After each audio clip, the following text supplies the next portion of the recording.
Hello and welcome to the Weekly Digest, where we take a quick look at a few things from the week and talk some sense and a whole lot of waffle. This will be weekly every Sunday evening, hopefully anyway. Be sure to leave your thoughts below on some of the topics covered or some other stuff I didn't cover.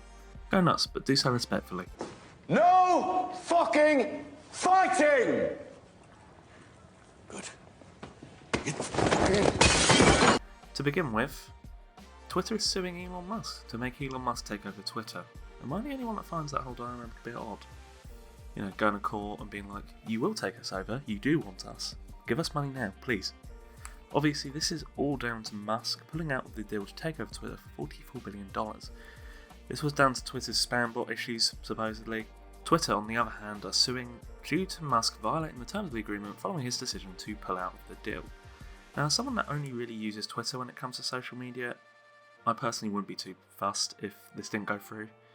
Musk is obviously a very intelligent bloke, but he is also occasionally what I would describe as a man-child and, well, a bit nuts. In my book, anyone with a cult-like following cannot be fully trusted, and bloody hell do some people worship that man. It's weird. It would not shock me at all if the whole buy Twitter thing was just a bit of a joke, a bit of a meme, and, you know, it's quite a big deal to be the head of a social media company, certainly in this day and age.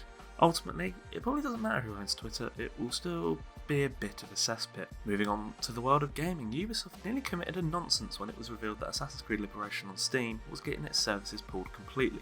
Now, on the face of it, that doesn't sound like much. Old games lose their online services and support all the time. But no, that wasn't it. The game was simply going to be unavailable as a whole, no access to the game whatsoever to even play the single player. This was made even worse by the fact the game was on sale shortly before this happened. You could have paid for the game in the sale and then within a few weeks be told that from September you can't play it. Now, this has been rectified. There was actually a whole host of Ubisoft games that were losing support, but Liberation was the only one that said on Steam that access to the game would be completely withdrawn. This would indicate that it was just simply a mistake and it was always intended to be just online services. I am normally quite cynical, but it would make very little sense to just randomly deny access to Liberation and none of the rest of the games that they're pulling the online services for. However, this does raise a somewhat concerning reality that games, especially digital purchases, are never truly yours, no matter what, no matter how much you pay for them. You will always be at the mercy of the publishers. This is all the more concerning considering just how much you actually have to pay for games digitally most of the time. Like, base games are often up to 70 quid these days, with special editions breaking 100. You don't often see these issues come to light, particularly with larger scale games, but this did serve as a reminder that your precious game library are never truly yours. PlayStation Stars has been announced. No, I don't get it either.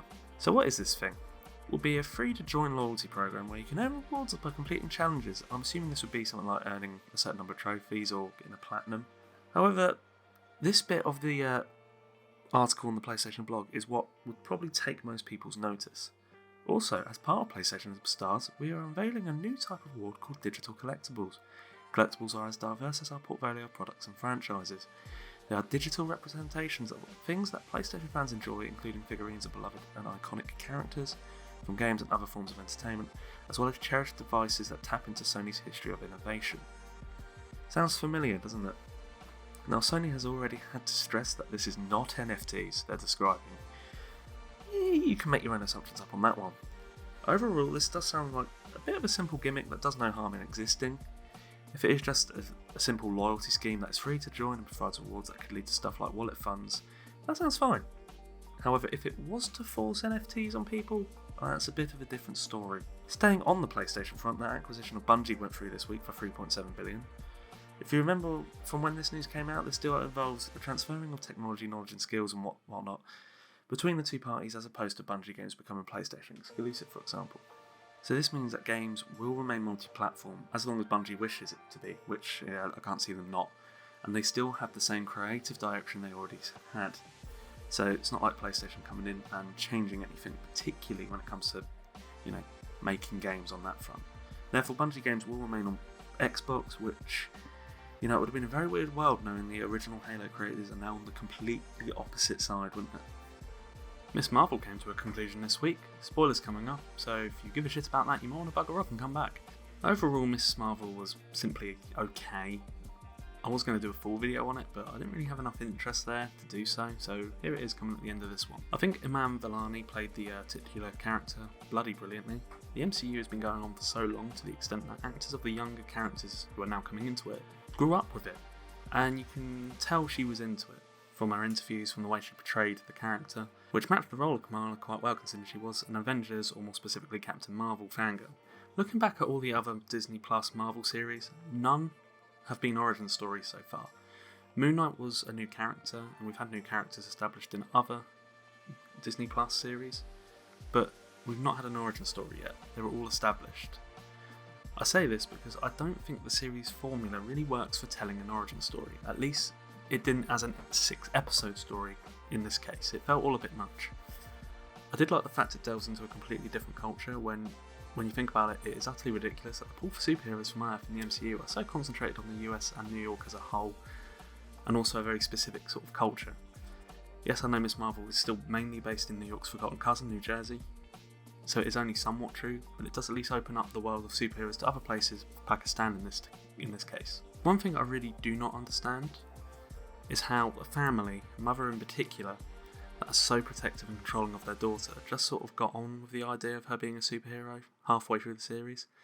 They wouldn't let her go to a convention as a 16-year-old, and yet she has superpowers, and they're just sort of like, yeah, okay, that's fine. Been fighting bad people, yeah, okay, good for you.